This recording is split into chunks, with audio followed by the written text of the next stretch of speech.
Okay, guys. I should say Tish. All right. I'm going to try to make this video and kind of talk about what I learned about Shia. He's right here. I don't know if you can see him. There he is. Hi, big guy. Yeah, you're a good boy. So, I think like spending a lot of time with him and getting to know him and learning his quirks and seeing like who he really is has shed a lot of light on I think what he's been through in his life.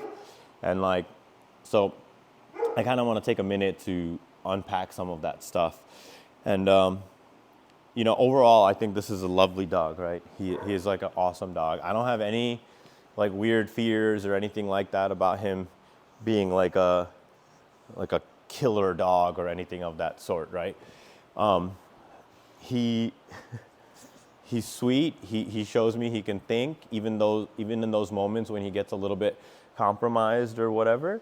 He absolutely can be reasoned with and talked out of it. Okay, and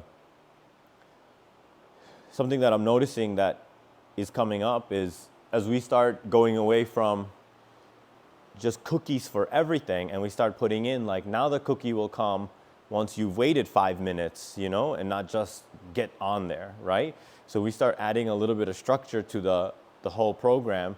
And this is where the dogs, they learn like self-control, impulse control, and things like that. So part of what I'm showing him is, on a leash, when he makes a mistake, it's easy for us to guide him away from that mistake and towards what makes success, right? So off leash, which is where we're at right now, we're dabbling in the realm of the off leash. We're getting him conditioned to the e-collar, and he's learning how to return to me, and he's learning how to focus on me when he's unfocused. And we had a big round, so we're so sleepy right now. Why are you so cute? What I'm noticing with the e-collar stuff is, let's say if I tell him to go on the place bed and I'm waiting for a duration of time, one of the triggers is a trigger.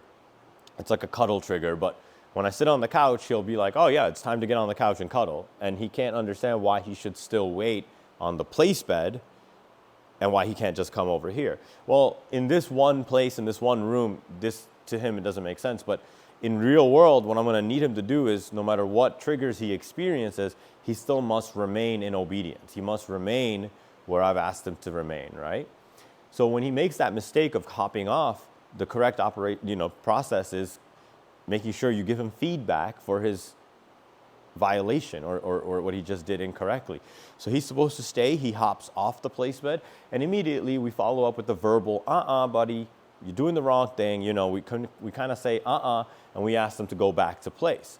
Well, what I notice is in the beginning when I did that, he showed me behaviors that indicates to me that like he's definitely been in with somebody in the past where they have like obviously laid their hands on him. And even me just getting up off my chair and saying and doing this, like just to be like, hey buddy, go back to place.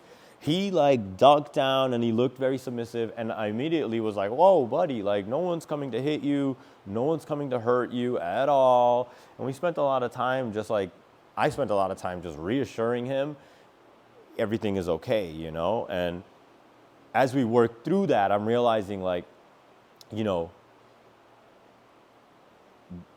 he's sensitive, right? Like he's sensitive because he's been made to become sensitive. So herein lies this like conundrum where, when you tell him no, he'll overreact because of his history. So we have to adapt and adjust and find a way to say no without hurting his feelings. And right now his feelings are getting hurt very easily. So I have to double make sure that like he doesn't see that. He sees that we have a clear intention here, right? Like I'm not coming to harm him. I'm not coming to lay hands on him, but I am highlighting which behavior was incorrect, and that's it. And so as we go into this next week, I'm gonna dive deeper into the e-collar, how we use it, he's snoring, how we use it, and how that's gonna replace how we highlight what he's doing wrong. And we're gonna take away any of those other things that may appear to him like something from his old life, right? And I know that might not make sense today, but that's what we're going to do. I'm going to focus on explaining how he's learning the e-collar. I'm going to explain how we're going to utilize the e-collar and in what scenarios we're going to need to use it in.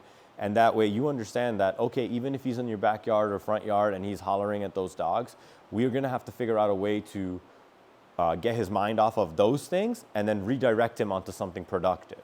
So the concept of recall, redirection, is going to be something that we cement into your brain all week long. And then by the time next week rolls around, I think I'm going to get you in here for your first lesson. So just to summarize, right? I feel like I see what he's been through, and I feel like even with that said, I can see how we can actually help him through it without him feeling sad or confused about any of it. But currently he is snoring and he's a lover when it comes to all this kind of stuff. So I'm leveraging all of that, right?